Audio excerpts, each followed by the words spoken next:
જે લોકસભા સીટ માટે સેન્સ લેવાનો સમય છે। એબીપી અસ્મિતામાં તમારું સ્વાગત છે। સાહેબ, શું કહેશો? વડોદરામાં આવ્યા છો, સર્વપ્રથમ સવાલ એ થશે, પંકજભાઈ દેસાઈએ કહ્યું છે કે પ્રધાનમંત્રી નરેન્દ્ર મોદી વડોદરાથી ચૂંટણી લડી શકે છે, આપ શું કહેશો? જો મેં હમણાં જવાબ આપ્યો, પંકજભાઈ અમારા સિનિયર આગેવાન છે અને આ એમનો અંગત અભિપ્રાય છે। કોણ ચૂંટણી લડશે, કોણ નહીં લડે, એ નક્કી કરવાનું કામ માત્ર ને માત્ર પાર્લામેન્ટરી બોર્ડનું છે।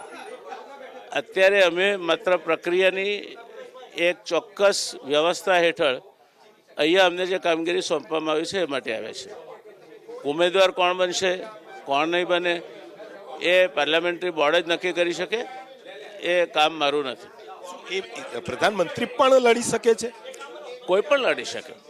પાર્લામેન્ટરી બોર્ડ જેને નક્કી કરે તે ચૂંટણી લડશે ભારતીય જનતા પાર્ટીના ઉમેદવાર તરીકે।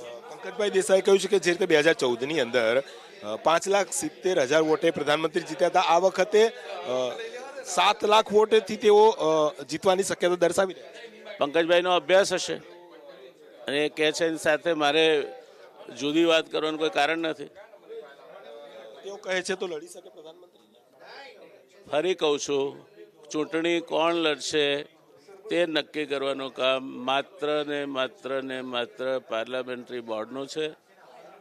આ જે ટીમ અહીંયા આવી છે એનું કામ જે નિર્ધારિત મર્યાદા છે તે પ્રમાણે માત્ર સાંભળવાની પ્રક્રિયા કરીને એનો અહેવાલ પહેલાં રાજ્યમાં પાર્લામેન્ટરી બોર્ડ સમક્ષ મૂકવાનો છે અને ત્યારબાદ રાજ્યના સ્તરે જે નિર્ણિત થાય તે કેન્દ્રીય પાર્લામેન્ટરી બોર્ડ જે નિર્ણય લે તે પ્રમાણે આગળ કોણ ઉમેદવાર બનશે તે નક્કી થશે। નારાયણ વ્યાસનો અંગત સવાલ લેવામાં આવે, શું પ્રધાનમંત્રી નરેન્દ્ર મોદી વડોદરાથી લડે તો જીતની કેટલી વધુ શક્યતાઓ વધી જાય છે, કેટલી સેફ સીટ છે, આપ શું માનો છો, લડવું જોઈએ?